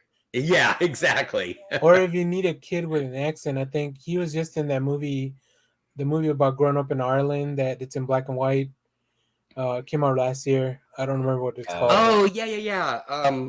I'm sure everybody knows what I'm talking about, but Belfast? Yeah, Belfast. Oh, Belfast. There's a kid in that movie. There's a kid in the movie. He's a really good actor. So if you need somebody that has an accent, he could. It's a natural accent, probably. I don't know. I mean, I don't know if he's Irish or not, but anyways, Clay, let's move on. Sorry. All right. Let's see here. Where am I? Second one. Just because I loved Frank Darabont and how he started The Walking Dead, I would give him Weird War Tales. Nice. Frank Darabont set up The Walking Dead, and look where we are now. He did that whole first season. What if we gave him something like this and let him go for 10 seasons? And I would make it an anthology, but I wouldn't put it past to tie some of the stories together. And maybe you see some characters in each other's stories and stuff like that. You'll have Haunted Tank, Unknown Soldier. You'll have things that overlap into each book, but they haven't been printing the Weird War Tales in a long time, and it'd be great to pull some of those horror stories, update them. Maybe Shudder would be interested in doing it, since it would be all horror, but It's weird that DC doesn't have all their stuff on HBO. Does that just not? I know. It drives me nuts. Yeah, Yeah. I'm right there with you. Because I wanted to watch Batman 66, and I was like, oh, HBO, but it's not. HBO doesn't have it. Well, and I feel like there was stuff that was on DC Universe that didn't get transferred over to HBO Max, right? So it's like, the problem with Batman 66 is it was made by 20th Century Fox. 20th Century Fox is now owned by Disney. Oh, it aired on. Did it air on ABC? What channel did it air? It aired on ABC. ABC aired the Batman 66 show. So Batman 66 kind of exists in DC or in Disney. When it shows up on Disney Plus, don't be surprised. Wait till you get to another one of my pitches, and it really is confusing. I was trying to play. I didn't really know as I was looking for the assets for the pictures. I hadn't really heard of those weird war tales, but now that you mentioned the Haunted Tank, I know that Stargirl alluded to it in the first season at the theater.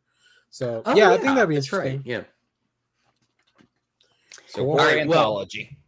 Well, speaking of anthologies, I was just kind of looking over my shelves, like what would I want, and I remembered how much I love Cain and Abel from Sandman.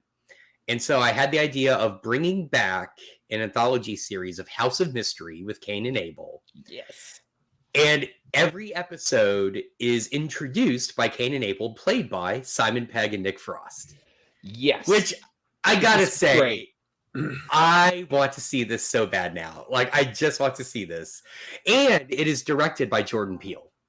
Sort of like the way that he did Twilight Zone. Right? Yeah. You need someone again who can do the horror, the drama, and the humor. Okay. Yeah. And he can do all that. So I love that. So I really want this now. Like, I want it so bad. when I was looking for the assets and I found those pictures, I was like, I had never heard of Cain and Abel. First of all, I mean, other than the Bible, not the comics characters. I've heard of Cain and Abel. Yeah, I watched Supernatural. Of course, I know who Cain and Abel are. Yeah. Have you not read Sandman? I mean, not all of it. I've read like specific volumes, so maybe they didn't show up in those. I've read volume 2 and 4 for sure. Oh Jesus, they're not in either of those. You need to read volume 1 and 3. That's funny that I skipped around. Yeah, you did. Yeah. But then I found the picture of them together, and I was like, oh yeah, immediately I was like, oh damn, Josh nailed it. I know that's such a great team to put on that. Yeah. Oh man, I'd love to see that. I would really, and I kind of miss horror anthology series like Tales from the Crypt, Twilight Zone. You know, those things are so great. Where and that's what that comic was. So Shudder has Creep Show, and it's an ongoing series. So if you want anthology, Shudder.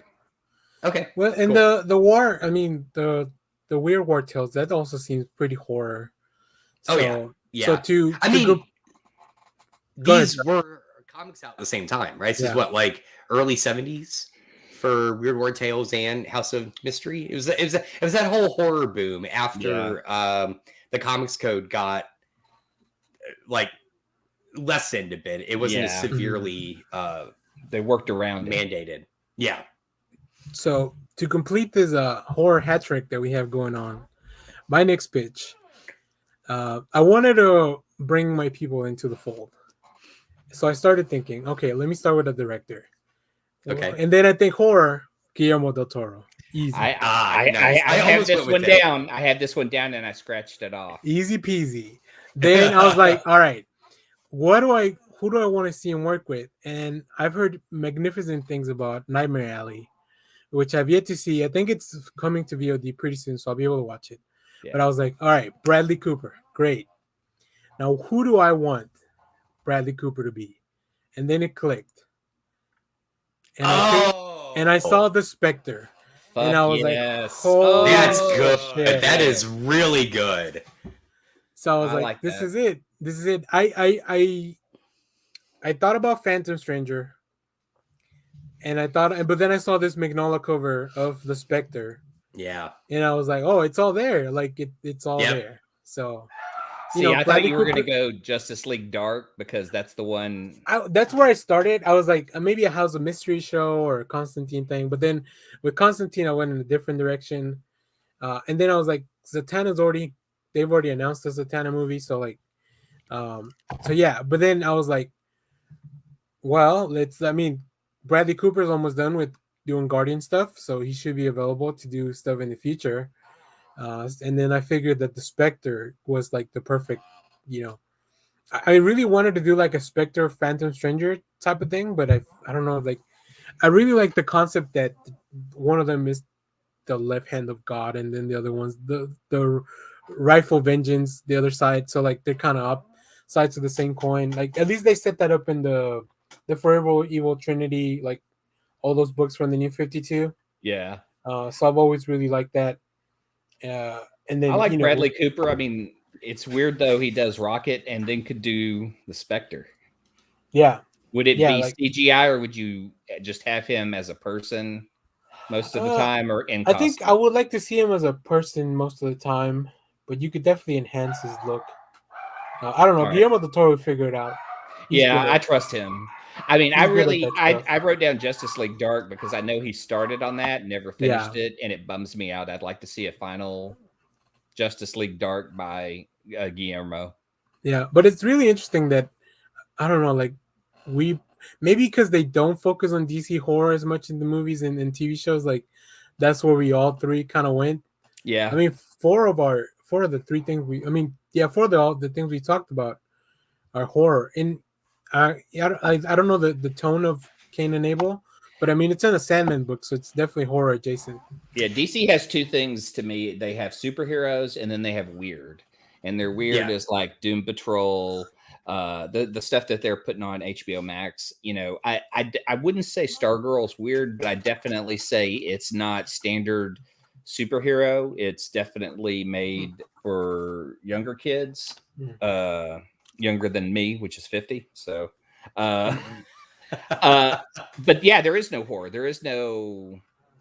They don't do many genres of the stuff they own. Well, we're talking about this. Well, Swamp Thing was kind of horror. That's what I was going to bring up. Yeah, look how they fucked that up.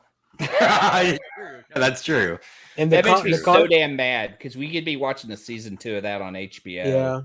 Yeah. The standalone Constantine show was also pretty, like, it was in that vein. But that's true. It was. They lost an actress in the middle of it, and that was kind of fucked up. Yeah. Why that show ended up on NBC, I'll never know how that happened. Yeah. But yeah, that's it. That was my second pitch. All right. So Clay, back to you. All right. My third pitch is the JLB, the Justice League B Team. and it stars, it is done in the same vein as the old I Can't Believe This Is the Justice League. So it is a comedy action film, and it's gonna have Bill Burr as Guy Gardner. That's good. That's my main pick. Bill Burr will be a main guy on this, and it'll mainly take place on the satellite. But the other cool thing I want to pull in is it pulls in all the actors who've played heroes before. So you can have John Wesley Shipp show up as the Flash. You can so you have everyone kind of show up at this place, but it's a comedy, it's an action. And I mean, if you put Bill Burr as Guy Gardner, I think it's perfect casting. Yeah, absolutely. You absolutely leave out the Trinity, though. You never have Superman, Batman, or Wonder Woman in it. This will always be the B team, so you can't have those guys. I'd love to see. I mean, it would be great to see Stephen Amell return to a show like this and do comedy as Green Arrow. Yeah. So I just want to Justice League in that vein. And if you've never read the Keith Giffen, I was just about to bring this up. Yeah, that's the stuff. Go read that because that was some of the funniest, best Justice League that I've ever read. Yep. Yeah. So, I mean, hell, make him a consultant or a showrunner. I mean, you know, like bring Keith Giffen on because that guy gets taking these heroes and kind of doing a day-to-day, you know. Yeah, I imagine Guy Gardner leading a team. And they're all just like he's obviously not a leader.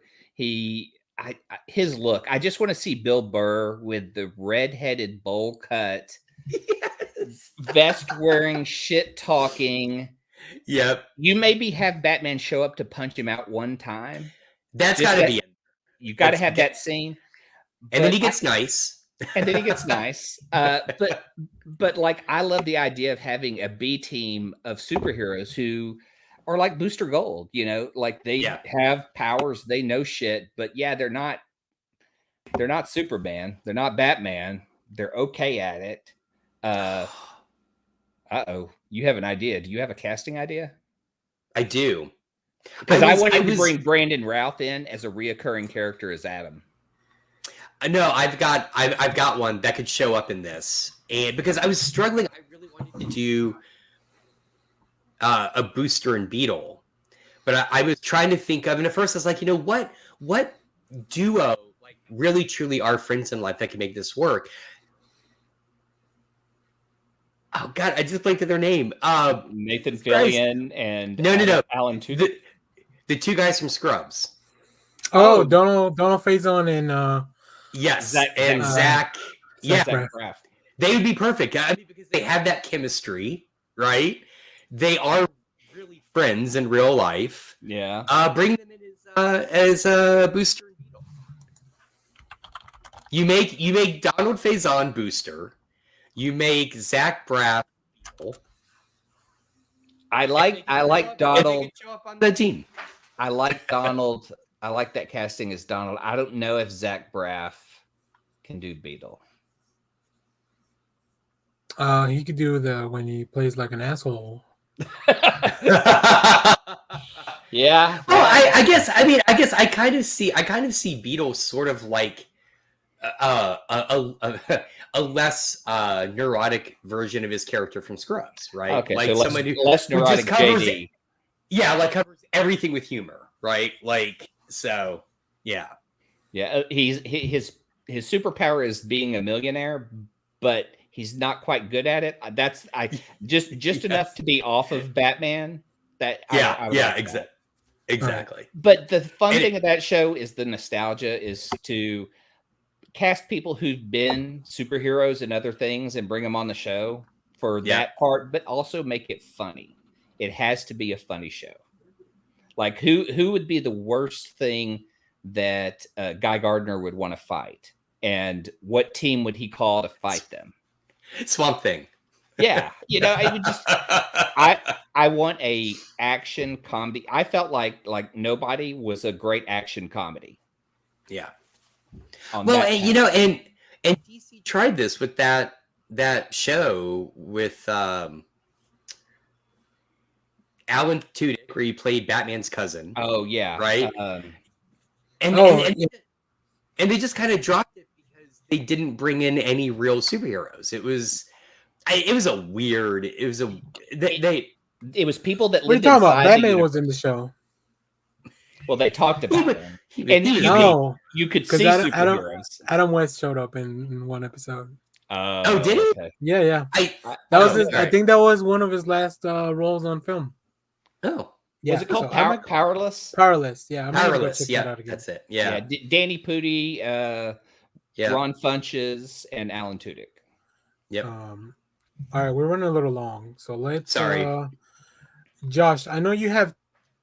Well, you have 3 more, but I want you to at least do 2 of the more serious ones. Yeah. Okay. So we'll do those 2. I have one big one and then one that is just like a very loose pitch, and then we'll end with Clay because he has a really interesting thing. 2 really interesting things towards the end. So we'll do that. So Josh, go ahead. So should I do these last 2 just real quick, or just hit both of those real quick. Okay. So one is I was just trying to think of the most obscure character I possibly could. So of course I thought of Prez, and I thought, what if we did a Prez series with Donald Glover playing the young president? I know he's not a teenager, but he can make it work. He's Donald Glover. Yeah. Directed by Aaron Sorkin. And I added the note that Donald Glover will be amazing in this. Aaron Sorkin will screw it up. Look, if he does it like The West Wing, maybe. I know, and that's kind of why he came to mind. But he proselytizes too much. I think he's just gonna he will get the kernel of the idea and then just I don't know, get way too moralistic about it. If he had done the Newsroom like he did West Wing, Newsroom would still be on. Yeah, exactly. I mean, he did Studio 60, and it's a great show, except anytime they actually show the humorous bits from the in-show, they're notoriously unfunny because he doesn't understand that type of humor, right? So anyway, so that's one. The other one, and come on, but wait a minute, hold on. I have to bring up one point on good. On Studio 60. One of the major writers was Mark McKinney. It wasn't all. Really? Sorkin was the showrunner, but Mark McKinney from Kids in the Hall was one of the writers. And he starred in it too. Yeah, he played one of the writers who had to come back and help them on the show. And it was like super angry. It was a very non-Mark McKinney role. Well, he had no feelings. He had just gone. He had lost his wife. Like he had gone through the most terrible things in the world, and they hired him to come in to be funny with two people who had never written for TV. And he would just stare at them blankly as they would read comedy, and it was just deadpan and hilarious to see this guy go, and just not react at all. I do need to rewatch it. I haven't seen it since it aired. So, would you like my episodes? Oh, yes. All right. Well, then I will share them. All right. All right. So my last pitch, and this is actually the first one I came up with. It could be either a movie or a TV series. I think a movie would work. Ambush Bug, of course, starring Paul Rudd, directed by Adam McKay. Like Anchorman era Adam McKay. Like give me that type of just absurdist humor. That's what we need. So you're saying take the Ant-Man team and put it on Ambush Bug and do a completely different silly movie? Yes. Okay, I'll take it because I love when Adam McKay does silly. It's great, and he's preaching a little too much lately. I had that thought. Yeah, I would just like him to get back to silly. Yeah, and I almost went with Will Ferrell. Oh wow! But Will Ferrell's so good at playing straight that you actually need someone that can just, for Ambush Bug, just double down on the absurdity of it, right? And Paul Rudd is so good at that. Does Ambush Bug have a sidekick? He does. It's Cheeks, the How do Toy we Wonder. Okay, because I was like, how do we get Danny McBride on this show? I'm just trying to think. Well, the problem with that is that Cheeks the Toy Wonder is literally a doll that Ambush Bug just like. Wait, is it strapped onto his thing? I'm trying to see. No, it's not there. It's a very Keith Giffen thing. When Keith Giffen does Ambush Bug, Cheeks is typically there. So. Oh yeah. Cool. Yeah, that sounds fun. I like that. I would, and I'll gladly, like, that's another one. We get Keith Giffen on JLB and Ambush Bug, and we all revel in just the brilliance that is Keith Giffen. So, perfect. I would watch that. So cool. Yep. Cool. So one of the last things, I didn't really flesh this out because I didn't know which way I wanted to go with this, but we need Aztec. Oh wow! Cool. On a movie. Yeah. I really like the character. I think it's a very interesting story, especially with the Swords of the Powers. There's been multiple people that have donned the suit, so we could definitely go into all of that. But I don't really have anybody in mind, so that one's kind of a loose pitch. My last pitch, I wanted Kyle Renner, but I didn't want a lantern thing. So I was trying to think because I was like, I don't want to get too deep into the lanterns, and you have to introduce all these other lanterns. Plus, they're already doing Green Lantern stuff. So then I thought of Kyle Renner was also part of that Omega Man book that Tom King wrote. Yeah. All right, well then let's do the Omega Man. You know, they're in space, and then after this week, I was like, oh, I know a perfect director to do something in space. So directed by Bryce Dallas Howard. Oh, nice. An Omega Man book that centers around Kyle Renner and his adventures with the Omega Man. Oh, that's awesome. So yeah, like I said, Bryce Dallas Howard's been doing some awesome stuff in the Star Wars stuff that she's directed. I can't believe they haven't announced like a movie or a project with her at the helm. Exactly. But yeah, those were the last two things I had, and I was really excited, especially for the last one. But yeah, if DC's watching, I hope they make all this stuff. So now let's go into Yes, DC, Clay's please, stuff. Yeah, please contact us, and we'll be Contact us. showrunners for each show. I'll quit my job to go work for you guys. Yeah. But Okay, yeah, all right, Clay, you have two more things, I think. Two things. One is just a sitcom, and I love John Barinholtz from Superstore. He's also in American Auto. Yep. I think he's the perfect Kite Man, and I want to pitch it as a sitcom called Hell yeah. The Adventures and Recovery of Kite Man. Love it. And it is about a D-list superhero trying to be better through therapy. So it's almost like The Sopranos, but done as a sitcom and comedy, to where he's trying to be better. He gets therapy through the Legion of Doom. He has to pay dues.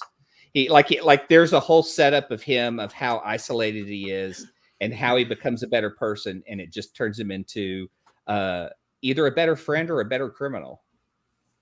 Interesting. Either way, if you saw Kite Man on the Harley Quinn animated show, that tone of Kite Man is what I like. Yeah, and this dude is really funny. He He's is. really Yeah. funny. Superstore as Marcus is probably my favorite thing he does. Yeah. Finally, my last pitch is the weird one, because it is Batman 66, which is actually owned by Disney because it was an ABC thing. So weird. So I'm pitching this as one of their live studio shows, like they did All in the Family, Different Strokes, Facts of Life. They did live versions of an episode with current actors playing those roles. So I wanted to do Batman 66 with different actors playing them, and I've cast most of them, but I left some open. So Batman 66, instead of Adam West, we're going to have Diedrich Bader, because he has actually voiced Batman. Perfect. Yeah. Before. Catwoman will be played by Halle Berry. Nice. Robin will be played by Marlon Wayans. Yes. Who was cast as Robin at one point and never Yep. got to play Robin. So I thought it'd be great to put him on Batman 66. He's the Robin in Batman 89, the comic. The Joker would be played by John Leguizamo. I kind of like the idea of Cesar Romero and the mustache look that he has in there, and John Leguizamo playing the clown from Spawn. Almost Violator. similar. That's all I could think about when I read that. I was like, fuck. I mean, So I want him to keep the mustache, but do the makeup. Leguizamo's got the chops to do He that. does. He's already played crazy in that, and so I thought that was a good one. I would like the Penguin to be played by Danny DeVito. I love it. Again. Egghead, who was only a character in the TV show. He's not in the 66 movie, but I cast this anyway. I wanted Richard Ayoade from the IT crowd to play Egghead, because I just thought that would be cool to see. I mean, I just think Richard's an odd, and Mose is a weird character that he does on IT crowd. Take that to Egghead, and I think it would be fantastic. And the last casting I had was Riddler. Bring Jim Carrey on. Let Jim Carrey do the Riddler in a live action. Because I was watching Frank Gorshin, and really Jim Carrey does a great Frank Gorshin when he did it in the movie version. I left a lot out, so I didn't have Alfred or Commissioner Gordon or their aunt. So if you guys have suggestions, or chat has suggestions for those roles, I've got two suggestions. All right, and it's partly inspired by the Egghead casting to bring certain people back together. Okay. So Alfred, Matt Berry. I know he's not old enough, but I just want to see him play Alfred. I don't have a Commissioner Gordon, but didn't the Batman 66 show have an Irish cop? It was like the sergeant. Yes. Chris O'Dowd. Yes. All right, there you go. That's awesome. So we bring back 3 of the IT crowd for this. I I want to see Walton Goggins in this in some capacity, but I'm trying to figure out who he could Commissioner play. Gordon. Maybe no. I want it to be a Mad bad guy Hatter. because Walton. Oh, a Goggins, bad guy. I yeah. got you. Mad Yeah, Hatter. Walton Oh, he could be. Goggins. Who did Vincent Price play? That was Egghead, wasn't it? Egghead, yeah. Oh, King Tut. King Tut, yeah. Think that. 'Cause that's a weird role that they have I in was there. thinking Calendarman, but I don't know that he ever showed up in the 66. He didn't. And then I also wanted Batgirl. Yeah, I wrote down Batgirl and I Yeah. didn't cast her. And I was thinking Zendaya, like immediately first person Oh, that popped that's into my head. good. Yeah, that's Especially really if it's just good. like a one live thing, like one live action thing. Yeah. But for these other, Commissioner Gordon, geez, I don't. Man, maybe the people, somebody from Law and Order. What's the name of the? He was also in the newsroom. He played like the main executive or something, with the bow tie. He was the attorney. I forget his name. Okay. Because I was thinking, immediately thought of Dennis Farina, but unfortunately he passed away already. Because he was also in Law and Order. All my actors have been in Law and Order. So. Well, I thought I'd just leave a few open because I thought it'd be fun to kind of cast those. I think Chris O'Dowd would be great to throw in there. That would be, but he would never have screen time with Egghead. So yeah, that's true. That's true. Maybe Egghead kidnaps him. So, because someone was always getting kidnapped in that show, right? I mean, the premise of all the live shows are they just take one of the old shows and redo it. But I would love to take the whole Batman 66. It's only like a little over an hour movie. And maybe add some more to it and do these characters because I really enjoyed the live Different Strokes, live Facts of Life.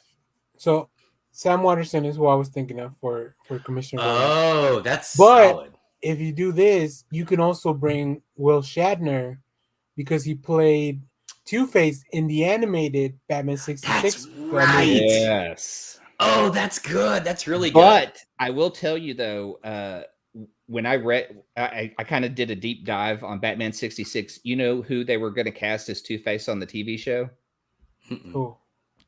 Clint Eastwood. Really? That's what I read was Clint Eastwood was going to be in Batman. He's got 66.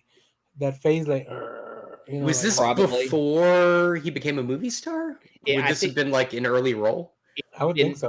It would have been when he was doing Gunslinger TV. Because he was okay. Yeah, he was doing a lot. What did he do? Gunsmoke. But he did a lot of just Western television at the time.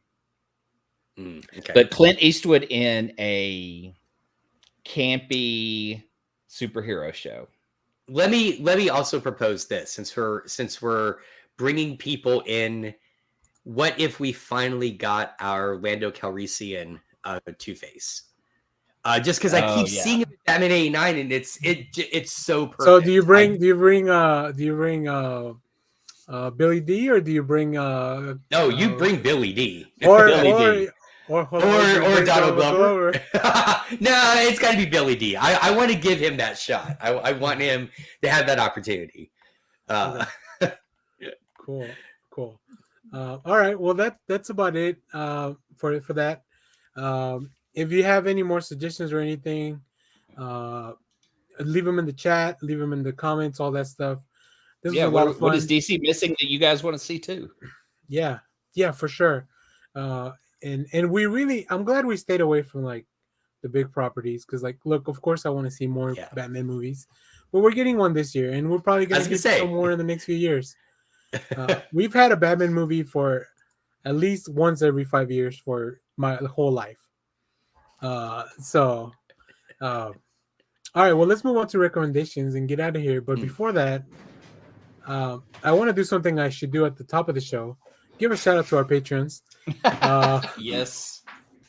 Mike Rappin, thank you very much. He was in the chat as well. Thanks, Mike. Also, the I Read Comic Books podcast, Final Neil, and Jason Ashmore. Thank you guys for supporting the channel. Like I said, we're close to 500. We're like 9 people away. So get on it, guys. That saga review really helped because it brought in some new people. So let's go to recommendations, and let's start with Josh. What do you got, Josh? Yep. Mine is something I've been wanting for a while, and I got it as a Christmas gift. It is a role-playing game book called Harlem Unbound. It is for Call of Cthulhu. What I really love about this is it is a setting book for Call of Cthulhu set during the Harlem Renaissance. It is written by a black writer. He brought in a bunch of people to work on this, and it is just it's a book that indirectly takes on the implicit racism of Lovecraft. And it is a phenomenal book. So highly recommend it. But but it's also true to the idea of Call of Cthulhu, which is like these are just everyday people fighting something bigger than themselves. So okay, cool. Definitely check it out. Harlem Unbound by Chris Spivey and others. You can get it directly from Chaosium, but his own studio is called Darker Hue Studio. And I don't remember. I think you can get the first edition directly from him, but this is the second. So, okay, cool. Yeah. All right, Clay. Just because we already talked about it, I put it in my recommendations because I really wanted to get into some Wes Anderson chat. But the Grand Budapest Hotel was just really great. I just really enjoyed everything about it: the look, the feel, the actors, the dialogue, how the pacing. Yeah, it was just fun. Okay, and there's some surprisingly like violent moments that I was not used to in a Wes Anderson movie. So yeah. Yeah. But again, it's very Wes Anderson. So if you dig that, yeah. According to this, it's streaming on IMDb TV, whatever that is, with ads. Or you can check it out at your local library for free. That's true. Yep. Perfect. Support your library.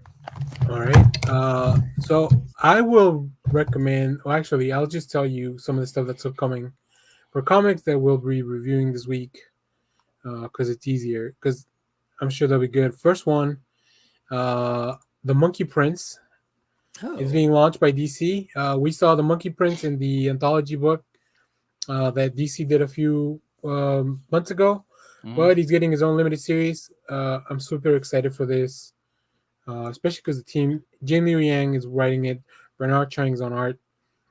So yeah, I'm super excited for this. There's so many cool covers. Who is Monkey Prince? It's a new character it's a new character they invented when they did the Asian American Pacific Islander anthology last year. Okay. Yeah, really cool stuff. But isn't it already an existing movie series? The Monkey Prince? Yeah. Isn't that? I swear I thought I saw something similar on Netflix that was I don't know. There's a lot. Is it based on? I think it's yeah, I think so. But I don't know. But I'm really excited about this book. I really love this one by this variant too. So we'll see how many I pick up. I think this one's also really cool. Yeah, DC's doing some really cool stuff. But on the other side, and this might be something that Josh gets excited about. Alfred is back, and so are the Ecstatics. Wow! With The Excellent #1 by Peter Milligan. I need this with the Alfreds on art. So nice. Yeah, I knew if anyone was going to be super excited. I'm sure Clay also likes Alfred stuff. Oh yeah. But I know. All right, hang on. I got to add this to my queue. Crazy I loved Ecstatic. I do. Ecstatic was probably one of the best X books that they tried to take out of, I don't know, mutantdom, but just make it its own thing. So this is supposed to be out of the pages of the Ecstatics. So is it tied at all to the reboot stuff, or is it just? I don't know. Marvel refuses to send me stuff, so I can't read it in advance. So God damn it, Marvel! Yeah, we'll all find out together. Yeah, Ecstatic was the original Comixology at all. Oh, sorry. Go ahead. Oh no, it was the original Suicide Squad. It felt like. Yeah. I mean, that book introduced Dead Girl, Dupe, a lot of cool stuff in that.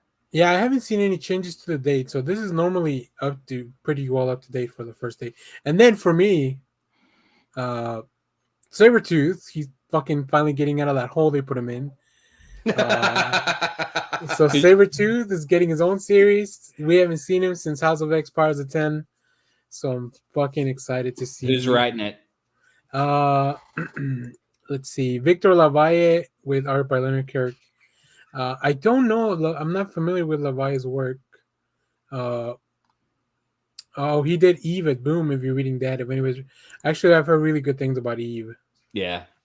But this looks to be. I mean, Sabretooth looks to be a completely different tonal shift from that. So I'm excited because, like I said, Sabretooth's been running a hole for months now in Krakoa. So what happens when he finally gets out? Yeah. So that's it. That's all we have for the recommendations. The show was a lot give of us fun. a call. Yeah, for real. Like, look, we between the three of us and then Kyle, who's not here, we have a lot of knowledge on what people like. That is true. I am a tastemaker. I'm not sure if you guys know that, but that's right. Yeah. I didn't know how to follow that. I was just ending, but I didn't have anything to bring back. So it's just so absurd, of course. But all right, well, that's gonna be the show for today. Thanks everyone that watched in the chat. We have Lego, we have Mike, Leonard, Kim. Thank you very much for your recommendations and your comments. Yeah, thank you all. No bots in the chat today, which makes me a little sad. But yeah, thanks for watching, everyone. Remember to stay subscribed if you haven't. Like I said, we're very close to 500. We'll get that community tab open. We'll make I say we make Clay watch Old Boy, but we're all gonna watch it, so it'll really make everyone watch Old Boy. But if it could happen by next week, or it could be the week after that. You're gonna make me lose interest in one thing I really enjoyed last year. Yeah, right. Hey, you really like this? Well, check this out. Oh, we didn't even get to talk about Mandalorian and Boba. Boba and Peacemaker. Right? I will start watching it. So yeah, we'll once you get caught up, you'll want to talk about it, and especially the music. Do I have to be caught up on Mandalorian to watch Boba Fett? Yes. Shit. All right. I was gonna say no up until last week. Yeah, up until this week. So, damn it. But it's the Bryce Dallas Howard episode. It's so good. Okay. All right. So it's worth binging. But yeah. All right. Cool. Thanks everyone. Let's get out of here. Let's ride. Thanks everyone for watching. Twitter loves you. Oh yeah. Clay. Hbo. Josh. My vagina is haunted.